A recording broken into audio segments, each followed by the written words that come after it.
So the next section of the book is section 1.5, after mass and weight, and it is about the net force. Net force is a combination of all the forces that are acting on an object. And remember that a force can be thought of as a push or a pull that is acting on the object. And without forces, objects don't speed up or slow down. So without forces, objects are not going to change their motion.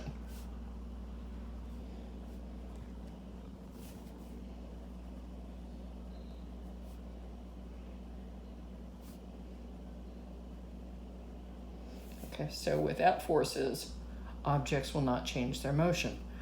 Just like sometimes in the morning, if somebody doesn't push you out of bed, you are going to stay in your bed, sound asleep.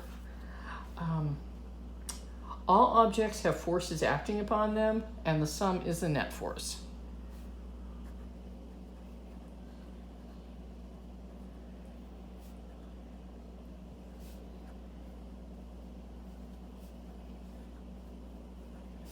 That word is acting. All objects have forces acting on them.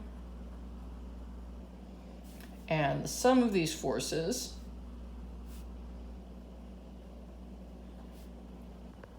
is called the net force.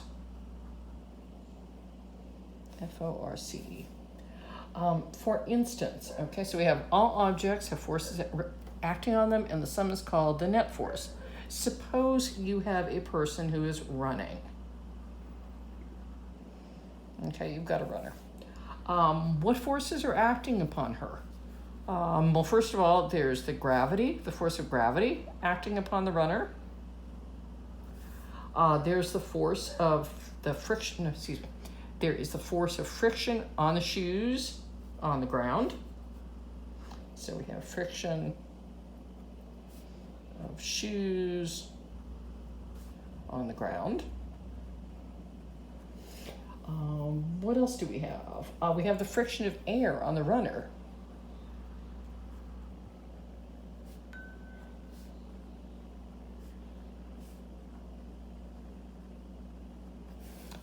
That's not too much. Think about if you were trying to run through water and you had the friction of water on you as you were trying to run. There's the force of the legs moving forward.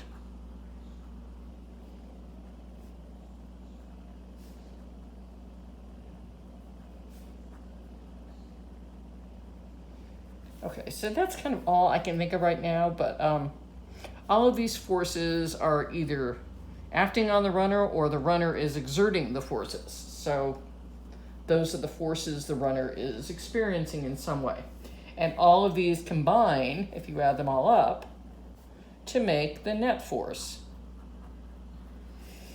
Okay, net forces can be additive,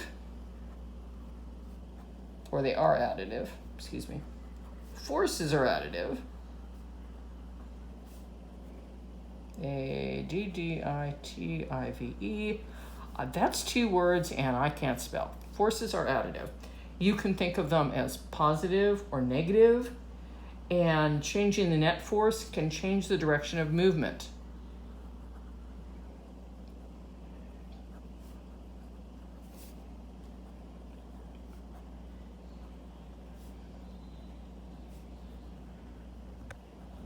Okay, changing the net force can change the direction of movement.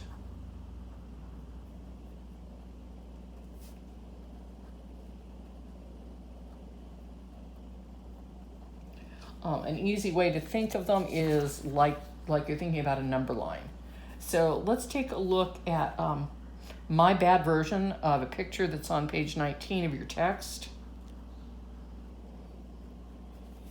And we're going to look at applied forces versus net forces.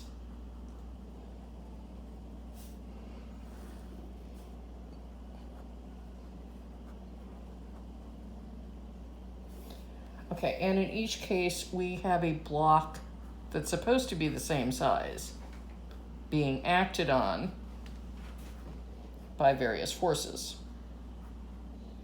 Okay, remember these blocks are ostensibly the same size. I just can't draw. Okay, so on this first one, we have two net forces of 5 newtons each acting in the same direction. Since they're going in the same direction, we can think of this as +5 and +5. They're going to add up together, and you're going to get a net force of 10 newtons. So this one's like +5 added to +5 equals +10. Now let's take a look at a situation. We have 5 newtons acting towards the right and 5 newtons acting towards the left. We can think of this as -5 for this one and +5 for that one. -5 and +5 are going to add up to 0, and sure enough, the net force on this guy is 0 newtons.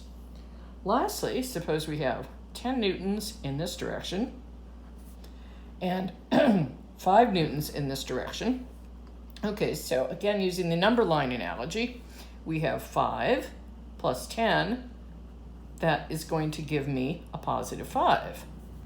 And sure enough, there is 5 newtons acting on that block. So forces are additive. If you think of the ones going to the left as negatives on a number line and the ones going towards the right as positives on a number line, then you'd give all of these plus signs, all of these negative signs, and when you add them up, you would come up with that for the net force on the object. Was that horrible?